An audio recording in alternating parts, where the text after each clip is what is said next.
Hey, Harpslingers, welcome to the Harpslinger Podcast, where each and every week we hang out with the greatest harmonica players in the music business. If you're watching this on the Harpslinger Podcast YouTube channel, we hope that you'll go down and you'll hit that subscribe button, hit the bell, ring-a-ding-ding. It's that time of year. We love to hear bells, and we'll keep you updated on the content that will be coming forth in the coming weeks. P.S. That is every week. There's new content on this channel. If you're watching this on the Honer Music Facebook page, we hope that you'll go down and hit that share button. Share that to your Facebook page. We would sure appreciate you guys spreading the word. All right, let's do this, y'all. All right, I'm a little nervous for this one. I got to be honest. My next guest grew up on Maxwell Street in Chicago during the golden age of Chicago blues. In his early 20s, he joined the Muddy Waters Blues Band and later was a featured member of the Eric Clapton Band. He's performed at the White House, Carnegie Hall, Radio City Music Hall, the Smithsonian, Royal Albert Hall many, many times, and just about every major jazz festival in the world. And by the way, he's also on the current Honer Marine Band harmonica box. I got to put that plug in for my folks at Honer. And ladies and gentlemen, without further ado, here he is, the legendary Jerry Portnoy. How you feeling, Jerry? I'm doing pretty good for an old guy. Yeah, I feel great. Right on, man. I'm glad to hear it. Well, thank you so much for being a part of the podcast. This is this is sort of the holiday special. I don't know if you knew that. You can see the stuff behind me. I've got a lot of it's a Honer holiday Christmas at the Harpslinger studio here this year. Oh, yeah, I see one of my boxes there. Yeah, in fact, there are multiple boxes with you on the cover here being displayed today, and I'm going to try to figure out a way to do some giveaways in the coming days and see if I can give away some of these. I might have to keep one for myself, with your picture on it. But yeah, so it's going to be a great holiday season. We're going to kick it off with the one and only Jerry Portnoy, and again, thank you so much for being here, man. You've had the career that every harmonica player on the planet has lusted after, Believe me, it amazes me, and I realize how blessed I was. Talent only gets you so far. You got to be in the right place at the right time. The stars have to align, and the fates smiled on me. That's all I can say. And so I'm happy to do this. Like the harmonica. I rode that little sucker, and as my good friend Rick Estrin said, it kept me out of the labor pool. Yeah, that's what he said to me. I interviewed him a couple of weeks ago. What a class. Well, he's my best buddy I know Rick since he was 19 years old. Wow, and you guys were about the same age, I guess, right? No. In the intro, you said I joined Muddy in my early 20s. I was 30 when I joined Muddy's band. Okay. Forgive me. I'm sorry. So that's. And when I Rick, I was, let's see, what is he, 71? I'm 77. I don't know. I was like 26 or 27. He was 19. Okay. And there was a record store on the corner of Stanton and Frederick Street in San Francisco, right across the entrance to Golden Gate Park. And the guy that owned it played some harmonica. It was a small record store, but he liked blues, and so he had a little better selection than most, the chain stores, whatever. Anyway, so one day I'm in there and I'm like flipping through the LPs. You flip them in the bin there. Yeah. I'm looking through the few, harmonica LPs here, and I felt this presence over my right shoulder. And all of a sudden, in my ear, I hear, "Oh, you dig that shit too, huh?" And I turned around, and there was 19-year-old Rick Estrin. Wow. And you guys became fast friends, I guess, yeah? From that moment. Yeah, right on. No, I went over to, we left there. I went over to his crib, and he was spinning records for me, and stuff he dug, and yeah, we hung out all the time. We were both kind of learning, but he was more advanced than I was. He was already playing in old black clubs in San Francisco, but we'd hang out. He'd show me some stuff. I'd show him what I came up with, and He said you were kind enough to let him sleep on your floor in Chicago, No, or your couch or something like that. Yeah. I wouldn't relegate him to the floor. No, I must have gotten it wrong, but you let him have the couch or something, right? Yeah, he was. He stayed with me on several occasions. The first time we were both staying in this kind of flea bag hotel, and then later on, after I got a girlfriend and an apartment, he flew out again and stayed on my couch. But anyway, we've been like this for 50 some odd years. So that's fantastic. He's a great guy. He's a great guy. Has so much wonderful things to say about you, and talked a lot about you during our interview. But if you don't mind, I'd love to kind of go back to, you mentioned how stars align, and how things have to be, timing is everything. And so for you, I believe that really, whether you knew it or not, that started at the very beginning on Maxwell Street, where your dad had a store. Yeah, there's no doubt about it. I mean, there's a long story that I won't bother telling, that kind of made my whole life make sense in coming full circle. But yeah, my father had a store on Maxwell Street at 630 Maxwell, and I would go down there every Sunday morning with him. And Sunday was the big day when people would come from all over the Midwest, and everything you could imagine was for sale down there. Mm-hmm. And you haggled for everything. There were no fixed prices, and you'd walk down the street and guys would pull you into the store trying to sell you, pull a suit of clothes on you. I mean, it was crazy. And every strain of humanity was down there.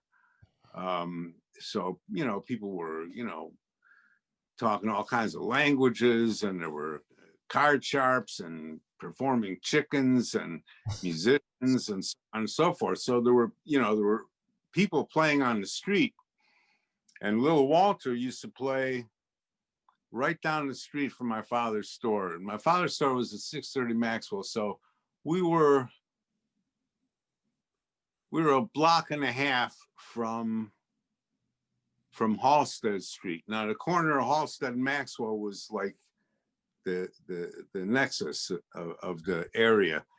And so I go to a block and a half down Maxwell was Halsted, and a half a block the other side of Halsted was an alley, and Walter played at that alley. Okay. And right across the street from that alley was this delicatessen, and it was called Lions. Mm-hmm. Now, if you look at the Blues Brothers movie, which they shot down there many years later. Yeah. But the thing that's called the Soul Food Cafe, where, Aretha's singing, whatever it was, and talking about dry white toast. And all that. Yeah. So the Soul Food Cafe, and they showed an outside shot of it, and that's what it says, Soul Food Cafe. Well, in point of fact, in the 40s, well, that was just for the movie anyway. At that time, it was called Nate's Delicatessen. But in the 40s, it was called Lions Delicatessen. And my father used to send me down, and Lions was right across the street from that alley, just a half a block the other side of Halsted Street. So I'd go down when I was a kid and go to Lions and get a sack of corned beef sandwiches to bring back to the people at the store. And little Walter was playing right across the street. Wow. It's funny you should bring up. But I didn't pay it any attention. It was just, it was just the neighborhood. I was a little kid. Yeah. But it made an impression on me. I remember the sounds of the blues as a kid, because I remember going home. We lived on the north side, but the store was still on the south side. I mean, on Maxwell Street, where my father grew up. But we had moved. We had an apartment on the north side. And so when we finished, I remember one Sunday going home with my mother in a cab, and I kept, that blues was still going through my head. I still have that memory. Yeah. It's ingrained. So, like what I call it was the incidental soundtrack to my childhood. But after a while, in 1953, the city of Chicago forced my father out because the area east of Halsted, the other side of Halsted where my father's store was, they were going to come through there and build an expressway. So they forced them out, and in 1953. So that was so I didn't go back down to Maxwell Street for many years after that. But then when I heard blues later on, I said, this is for me. Yeah, yeah, this is my stuff. This is what I grew up with listening to. That's crazy, man. It's amazing for you to be there at that sort of golden era and have I mean, when people think of blues harmonica, probably the first person they think of is Little Walter, and there he was playing in the alley across from Lion's Deli. I mean, that's just mind-blowing to me. Mind-blowing. So cut to a number of years later. I've heard you tell this story, but I really want to sort of hear it again, and definitely want my viewers to sort of get to hear about this story, because years later you're backpacking through Europe. You come across a Sonny Boy 2 record and a tab of LSD, and that changed your life. Yeah, pretty much. Well, what had happened, I had this tragic love affair, let's call it. So anyway, I broke up with this chick in San Francisco, and decided to pack it in and just take off for Europe. I just wanted some adventure, whatever. So just before I left, I was over at a friend's house, and he had a harmonica sitting on his mantelpiece. So I picked it up and put it in my mouth, started wiggling around, whatever. And I had this instant epiphany that I could figure it out, because it was very simple. It was low notes here, high notes here, blow, draw. Right. I can do it, because I had tried other instruments and they all required all this digital dexterity and all this kind of stuff. All this was breathe in, breathe out, low notes here, high notes here. How hard can it be? I did. So how hard could it be? Yeah, I love it. I think I had the same feeling when I played it for the first time. It's so accessible to a beginner. But well, yeah. I mean, it's easy to play badly, but hard to play well. Right. But exactly. I was very oral. I had to be, stuffing my pie hole or smoking a cigarette or kissing my girlfriend or something with the mouth. Right. So I put that in there, and, I didn't have to be tricky or be coordinated, and all this stuff. And I thought, yeah. So my buddy whose house I was at, he said, well, take it with you when you go over to Europe. So I did. And, I'm hitchhiking around there, and I'm trying to play little stuff I knew, little melodies, Shenandoah and stuff like that, Yeah. And then one day I'm up in Sweden, and I was staying at this crash pad.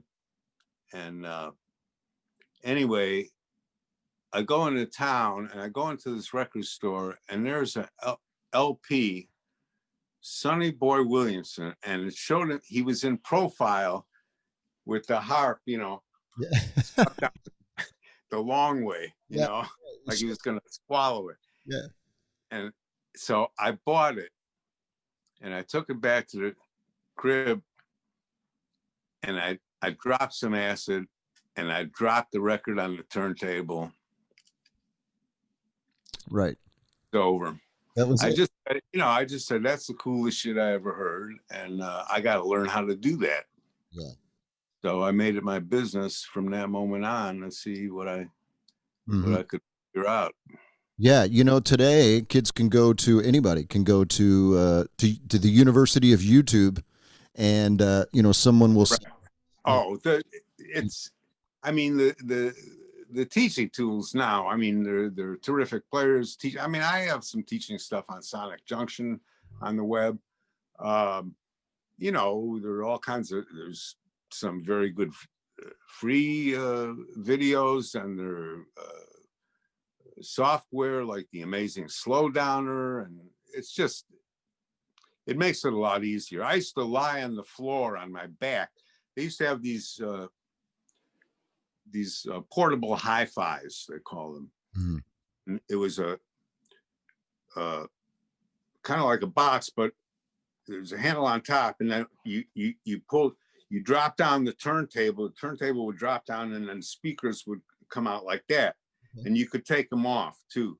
So I'd lay the speakers on the floor and lay on my back with the speakers next to my head, and with the turntable in reach, so I could get on the arm, and put the needle back, you know. Yeah. And I got a phone ring. Real life, folks. That's right. At any rate, so, you know, I'd put the needle back and go over it. And then sometimes, you know, they had 4 speeds, 16, 33 and a third, 45 and 78. So 16 being just about half of 33 and a third. If you'd put the record on 16, it would be half as fast, and it would still be pretty much in pitch, but it would drop down an octave. Okay.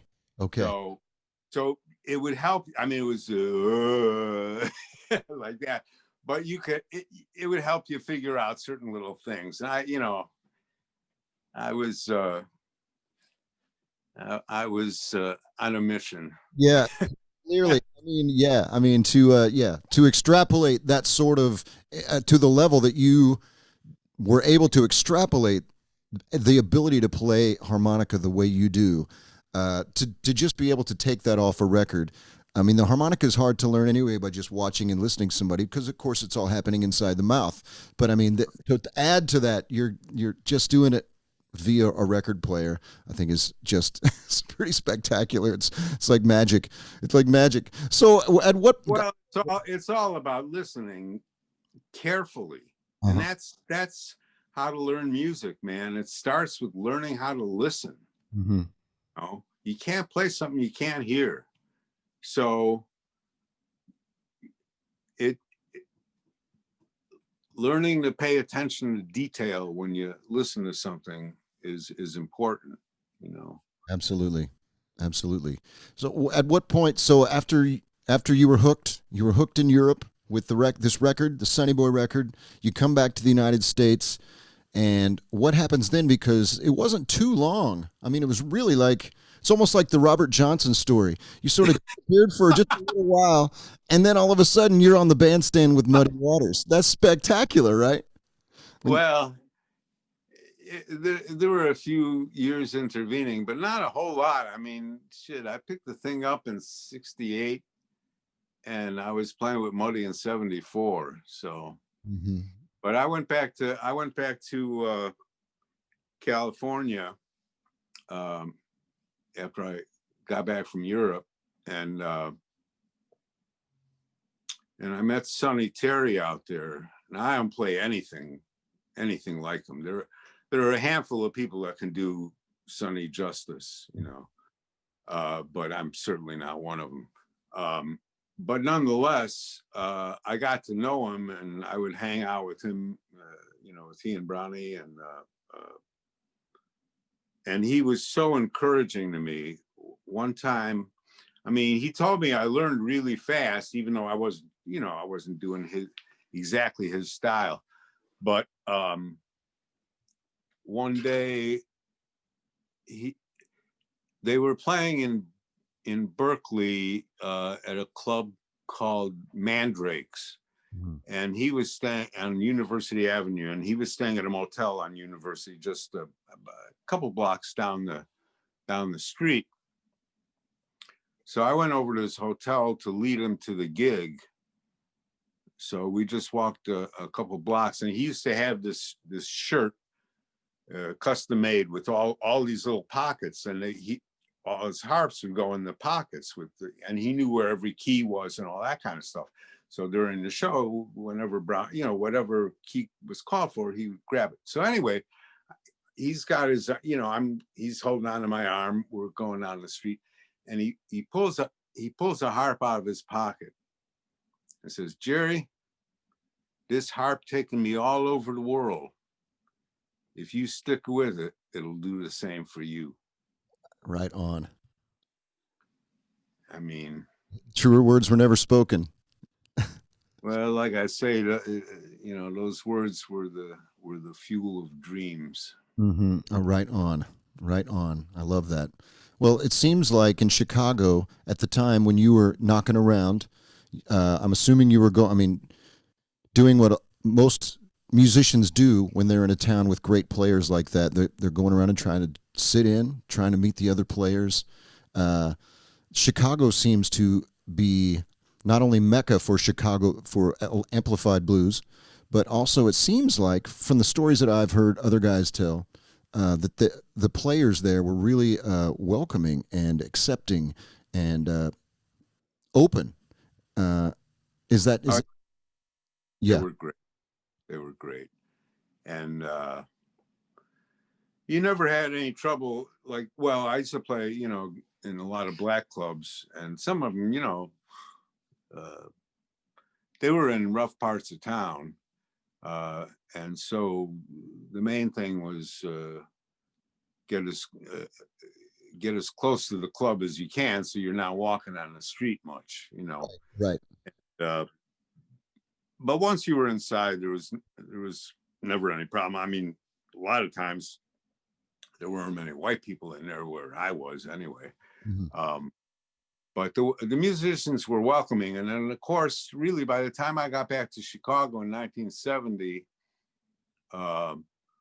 blues had spread, to the north side. And it was, being played all over town. I mean, there was a great club on Lincoln Avenue called the Wise Fools. Okay. And,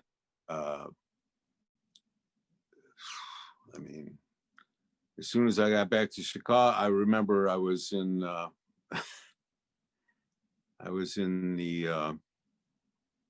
Jazz Record Mart on Grand Avenue. Now, the Jazz Record Mart was owned by Bob Kessler, and that was the headquarters of Delmark Records. Mm-hmm.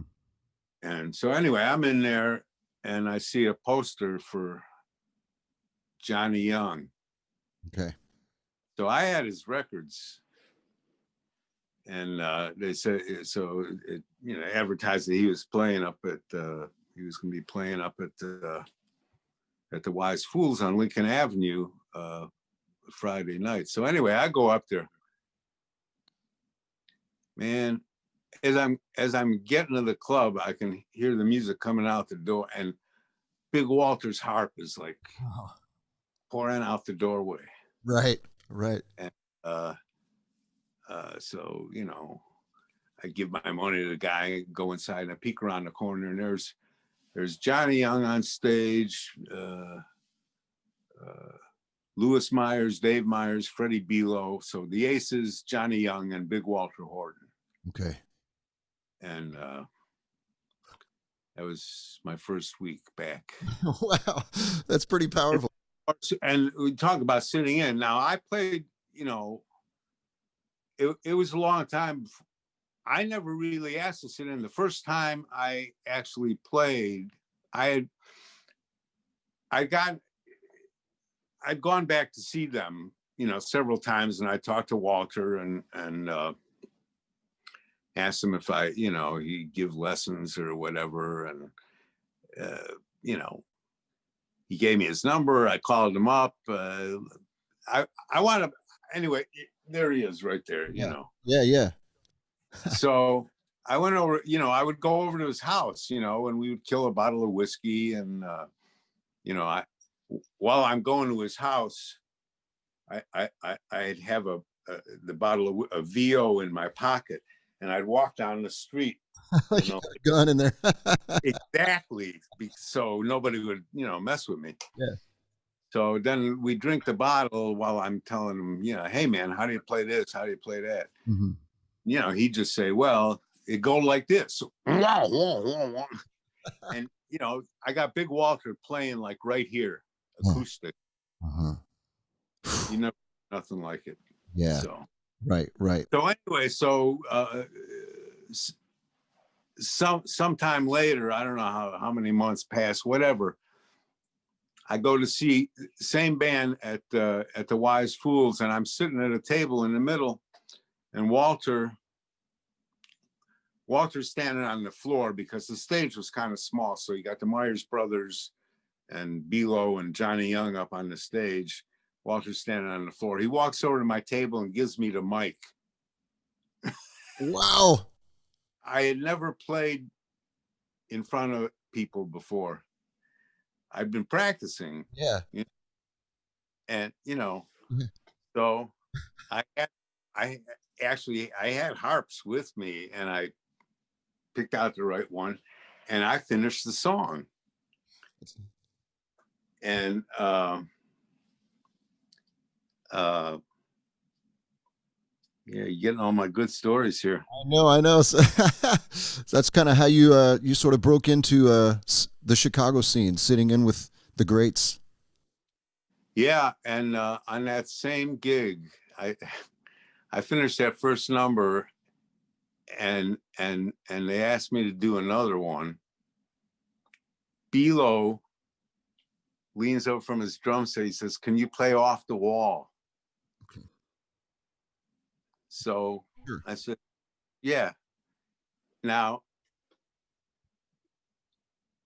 I had played this, and I knew it. I knew the number. Yeah. But I was still, you know, this was all still new. I was a rookie. I hadn't been playing long, you know. Yeah. And so I drilled that freaking thing into me by muscle memory, you know. So once I start, you got to get to the end. Exactly. So dig this, man. So I'm playing a number. We played a drum break. I go into the next chorus, whatever. Belo leans over from his drums and says, "Give me another drum break." You know, and I couldn't stop, because if I didn't know how to get back there. You know what I mean? It was like a one-way street. So, you know, I finished the number. I played it really well, whatever. At the end of and to this day, I love Freddie Belo. I played with him several times after that. But he came up to me and he says, "Man, it was an honor to play with you." And I said, "Man, get out of here, man." I said, "You got that shit back. It's an honor for me to play with you." You know, I mean, what the fuck? He played on the original Off the Wall and all that kind of stuff, you know. And the thing is, because I got to know, he wasn't trying. He would have been totally justified if he was trying to be sarcastic, but he wasn't. He was actually just trying to make me feel good. Right on. And, man, I love the guy to this day. And he was a great drummer. And I'll tell you what, he was my first drummer. I played with him a few times. And then one time I'm playing on the West Side with some other guys. And I remember turning around to the drummer and looking at him like, not that I was an expert on what should be, but I'm thinking, what is that fucking racket? You know, because I was used to Belo, man. I thought everybody played like Belo. That's great. Right. You got spoiled right away. Exactly. I started at the top, you know. Mm-hmm. Wow. So tell me, at what point did the Muddy Waters thing come about? How did you meet Muddy, and I mean, what was it like to get the nod to join that band? I mean, that's like going to the Yankees, right? I mean, right. It's amazing. It's mind blowing. Well, yes, I've written about it. I mean, the first gig I played with Muddy was at a baseball stadium. And I've written that it was fitting because Muddy was pretty much the Babe Ruth of blues singers, and the Muddy Waters Blues Band was pretty much the equivalent of the New York Yankees, you know, with with a great history. As I wrote, you know, playing harmonica in that band was like playing center field for the Yankees. So all of a sudden, you know, I'm Joe DiMaggio. Right. You know, right. I'm Mick Mantle. Yeah. I mean, yeah. It was a thrill. And I mean, I'm fooling around trying to write something. I don't know if I'll ever finish, but in the preface, I write this in the preface, that though I played all over the world since then, you know, I played at, you know, you read the list of credits, all of the grand places I played. But the greatest thrill I ever had in my whole career was standing on stage on the first gig at a baseball stadium. I get choked up when I tell it, because when the PA announcer said, "Ladies and gentlemen, the Muddy Waters Blues Band," and boom, I kicked it off the wall. Fantastic. Oh man. What a wonderful career, and how blessed you've been. But you know, yeah, that's just fantastic, man. I love it. Well, okay, so there's more I want to know, of course. I have a little list of questions that I wanted to ask you, and one of my questions was, tell me about your first experience with Muddy Waters. But that I don't think anything can beat that. You know, that's the story right there that I was looking for. But how did you meet Muddy? And I know we mentioned these guys were all accessible. Had you played with you'd played with him before? You had I had played with him before, but the way I got to know him was, you know, at first, you know, through Paul Asher. Okay. Because when I came back to Chicago in 1970, my dad had gotten sick. So I returned to Chicago, and, you know, I started going around, going to see Walter. I mean, I was, you know, around. Now, Muddy was, you know, still mostly on the road, and he had that bad car accident a couple of years earlier. So he hadn't been around that much, but when he did, he played a club that I later played with him many times too, called the Quiet Night up on Belmont Street. And so one night he was going to be in town, and I went to see him, and Paul Asher was playing harp. He was fabulous. He was killing it. But on the break, I kind of grabbed him and, you know, told him, you know, I played some harp. So he pulls me into the bathroom, says, "Play juke." Wow. Okay.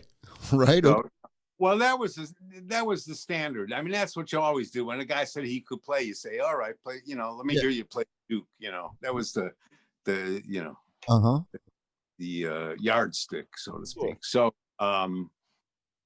so anyway, so, you know, I played a few bars, and he could see right away I could play or whatever. I played a lot better than he expected or whatever. And so, you know, he told me he was living in Muddy's basement and I should come by. And so I started going by to see Paul.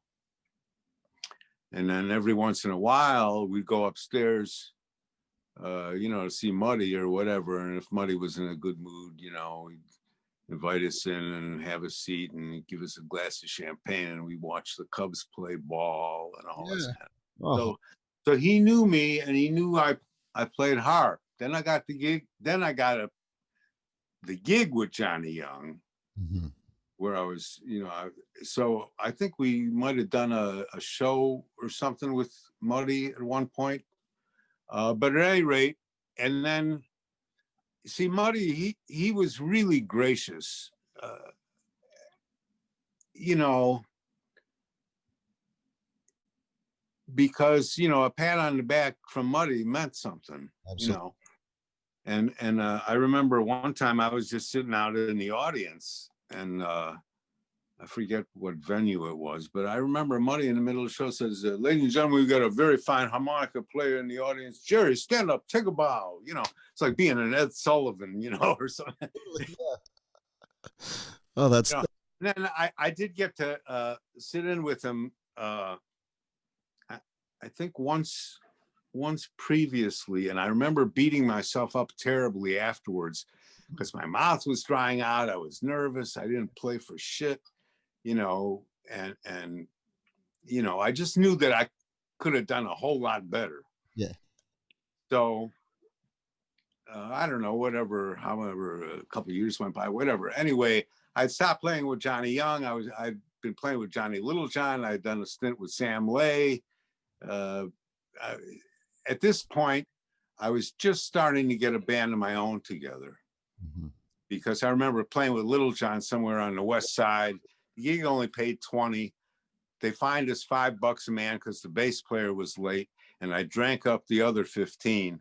So I thought, man, I got to do better than this, you know. Yeah, right. So I was looking to start my own band. And at the time, I was working at Cook County Jail out on 26th in California. And so Johnny Young had just passed away, and there was going to be a benefit for him at this club on Broadway that was actually called On Broadway. Okay. So when I went to work that day at the jail, I stuck a few harps in my pocket, because I knew at this benefit, you know, there's going to be music. I figured I'd play with somebody. I knew most of the cats around town at the time, you know, but I had no idea that Muddy himself would be there. So I got off of work, I grabbed some dinner, I went to this club, and I walked in. I opened the door to where it was happening, and I almost turned around and left, because it was just packed. Mm-hmm. But I looked down towards the stage, and I could see at a table next to the stage there was Muddy. And when I looked over there, he's looking right here, and he goes like this. So you're being summoned by the king. All right. You got it, man. This is a royal summons. Yeah. Oh, you know, any thought of leaving disappears, and I elbow my way through the crowd, and I get to this table, and I looked around, and I saw all the other guys in this band except Mojo Buford, who was playing harp for him at the time. The rest of the guys I saw, but I didn't see Mojo. And Muddy looks up and he says, you want to play my set with me? I said, absolutely, man. I'd be honored, you know, so whatever. So when his time came, I get up there with the guys and we play his set. This is heavy for me, you know. So anyway, play his set, we finish, I come down, and Muddy says, you play that shit right, you know. And his manager was with him, and he says, get this boy's number, you know. Yeah. So his manager, Scott, takes my number, and you know, I thank Muddy, and I take off, I leave, and when I got to the outside door, it was pouring, and there was a little awning over the doorway. So I figured, well, I'll just, you know, stand there till the rain lets up, because I got to walk to the L stop. I didn't have a car. So I figured, well, I'll wait. And I figure also that'll give me a chance to thank Muddy again, because I knew once he was done, he wasn't sticking around. Mm-hmm. So sure enough, a couple of minutes later, out comes Muddy with his manager. And he says to me, this is it. Can you travel? This is exactly what I said to him. I said, Muddy, I said, anywhere in this world you want me to be, you just tell me and I'll be there. And he said, you're going to hear from me. Wow. So I walk to the L, or float to the L. And might be better, yeah. and I go home, and for a couple of days, I'm jabbing myself with the dope, yeah, Muddy. But I knew how gracious Muddy.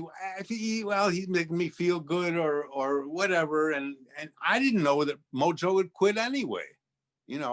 I just thought it was a benefit. He wasn't on the gig, whatever. Mm-hmm.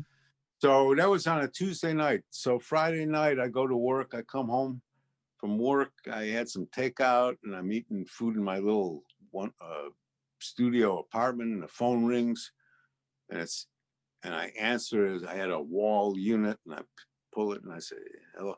The guy says, "Is Jerry there?" And I say, "Yeah, this is Jerry." He says, "Well, this is Scott Cameron, Muddy Waters' manager." So time stops. Yeah. And there's only one reason this guy could possibly be calling, but I can't look it in the face. It's too heavy. You know what I mean?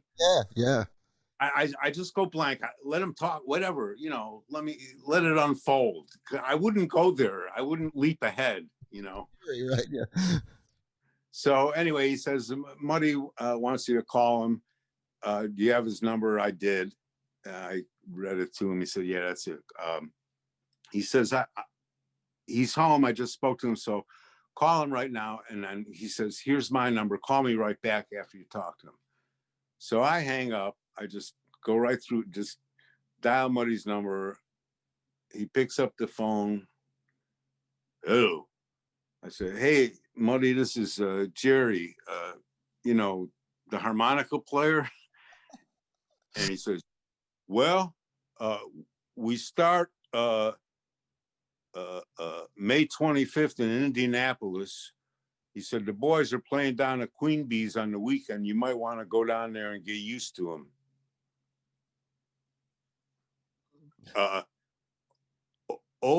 Okay, bud. I'll be down there. Thanks, man. Wow. And I hang up the phone, and immediately I call Scott Cameron back.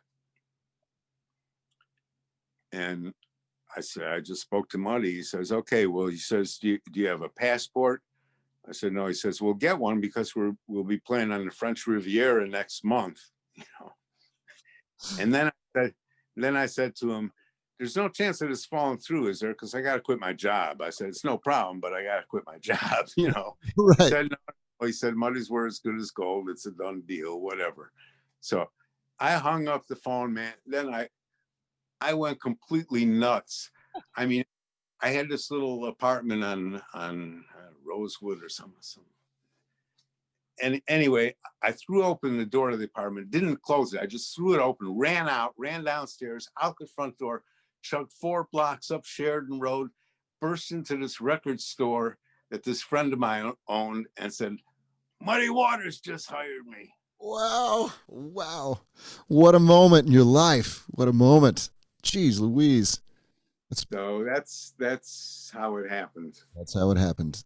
And then you spent a number of years on the road as his harmonica player. And what I love about Muddy's band is the harp is like, besides his guitar, right? It seems like the harp in his band is always like the centerpiece as far as outside of his vocal and his guitar. Well, yeah, it is. I mean, it's in a Chicago blues band, it's the second voice. I mean, it's the in a real Chicago blues band, which always has a harmonica by definition, really.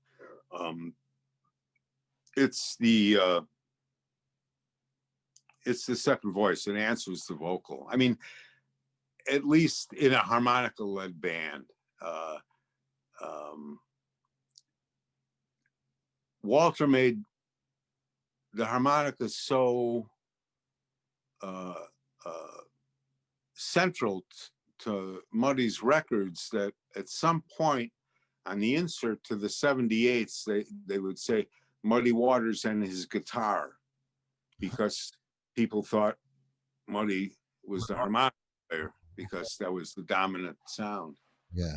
Wow, that's incredible. I love that. Well, and, I love going back to, I've watched so many YouTube videos over the years, of the Muddy Waters band and you blowing harp And, another thing I've noticed about you, you have a great personal style, man.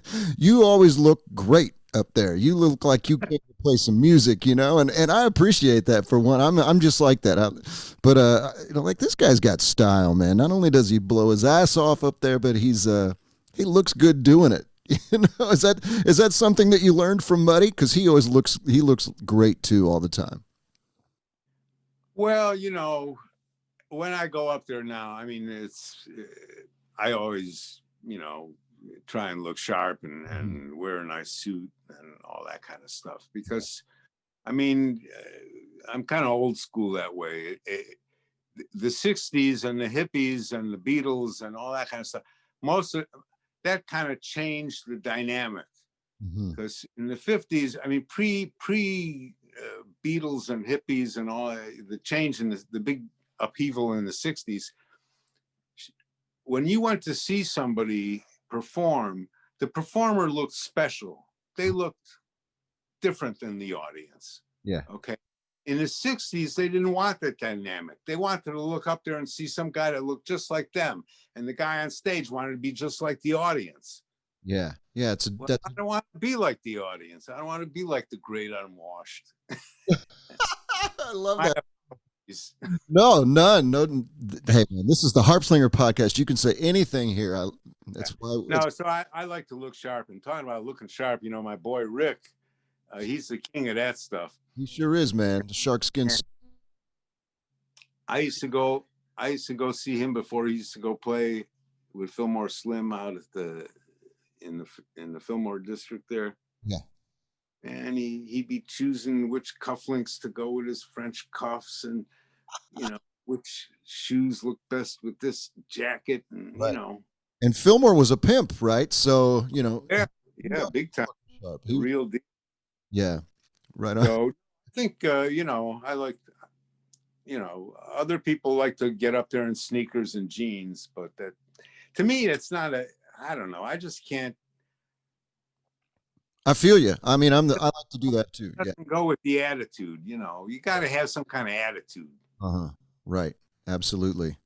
So you moved from the Muddy Waters band after a great stint there, and you wind up a number of years later after leading your own bands, playing with the legendary blues band, of course, as well. Then you end up playing with Eric Clapton. Tell us about your experience with playing with Clapton. Can you? Oh, it was great. I mean, Eric he was very much like Muddy as a band leader, in that he hired you because he thought you could do a job, and so he let you do it. I mean, if there was something egregious that you were doing that he didn't like, or if there was something particular that he wanted you to play, he might make a suggestion or something like that, but he hired me because he figured I could play that stuff, and right. That's what I did. That's right. That's right. It was in my wheelhouse, to say the very least. Right. Right. So you've played with all the greats. You're also a songwriter. You're a record producer. You've produced records for yourself. Among others, I'm assuming, right? Yes. What's her name? A black singer out of Chicago, Zora Young. I did a record on her, and I don't know. I've helped some other people, but I mean, I'm no whiz in the studio that way. But yeah, I've got a couple credits as a producer, for whatever that's worth. Yeah. And did I see somewhere? I think I did, that you actually wrote a song and did a performance for Sesame Street. Yeah, actually, the first song I ever wrote was for Sesame Street, because it was for Sesame Street Canada. My first wife was from Montreal, and I was up there, and we were having dinner with a friend of hers and her husband, who was the producer for this Canadian Sesame Street. And, he knew I was a musician, and asked me, he needed a song for this particular visual, this little video or film clips they had, and asked me could I write a song for it. And before I could defer, my wife pops up. Sure, I can. Easy as pie. That's my wife. She does the same thing. Yeah. So I wound up writing a very clever, I mean, I'd never tried my hand at it.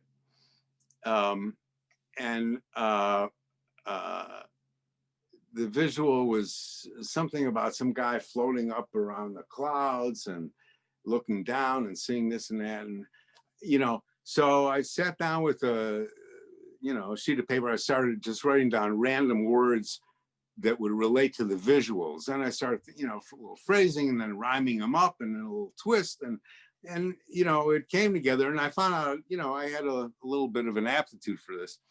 So that was the first thing that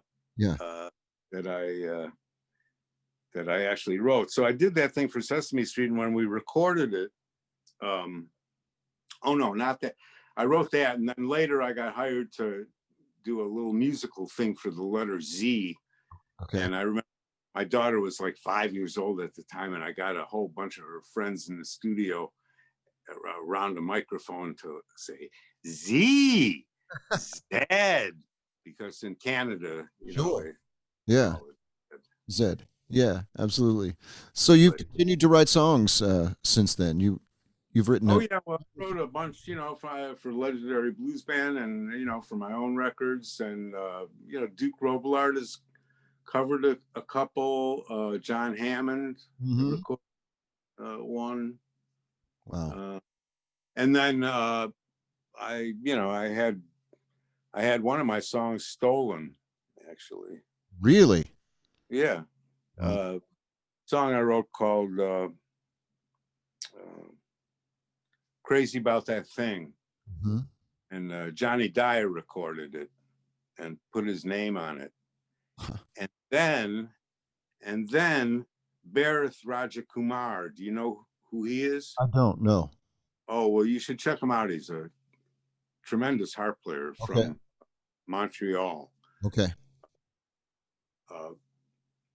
Bharith Rajakumar. At any rate, he recorded it as well, but he gave credit to Johnny Dyer because he had heard it from the Johnny Dyer record, not from the original recording that I did in 1983 with the Legendary Blues Band.